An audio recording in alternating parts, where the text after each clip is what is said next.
अस्सलामुअलैकुम। ऑनलाइन मालूमात YouTube channel में खुशामदीद। पाकिस्तान बमुकाबिला साउथ अफ्रीका दूसरा वनडे इंटरनेशनल मैच इस वक्त डरबन में जारी है। पाकिस्तान की जानिब से पहले बैटिंग करते हुए पाकिस्तान ने 203 रन बनाए। 45.5 ओवर में पाकिस्तान ने 203 रन बनाए।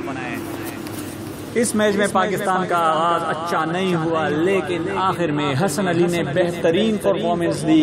हसन अली ने एक मरतबा फिर साबित कर दिया कि वो न सिर्फ एक बेहतरीन बॉलर है बल्कि एक बहुत ही बेहतरीन बैट्समैन है। इतनी सख्त विकेट पर भी हसन अली ने बेहतरीन 59 रन की इनिंग्स खेली। हसन अली ने 45 बॉल्स पर 59 रन की शानदार इनिंग्स खेली, जिसमें 5 चौके और 3 छक्के शामिल थे। इसका साथ दिया कप्तान सरफराज अहमद ने, जिसने 59 बॉल पर 41 रन बनाए, 2 चौके इसमें लगाए। सरफराज अहमद ने पाकिस्तानी टीम बहुत ही ज्यादा मुश्किलात का शिकार रही पहले से।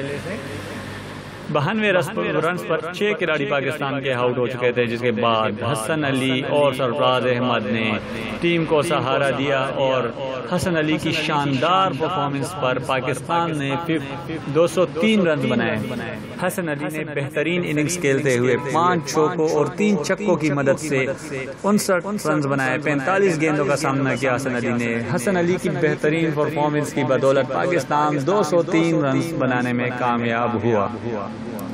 दोस्तों, एक मरतबा फिर पाकिस्तान की बैटिंग फ्लॉप रही, लेकिन हसन अली ने बेहतरीन बल्लेबाजी की और पाकिस्तान का स्कोर 203 रन तक पहुंचाया। दोस्तों, अगर आपको हसन अली की ये कारकर्दगी अच्छी लगी हो तो हसन अली की कारकर्दगी के लिए इस वीडियो को लाइक और शेयर जरूर कीजिएगा। चैनल ऑनलाइन मालूमात को सब्सक्राइब करना ना भूलिएगा। शुक्रिया। अल्लाह हाफ़िज़।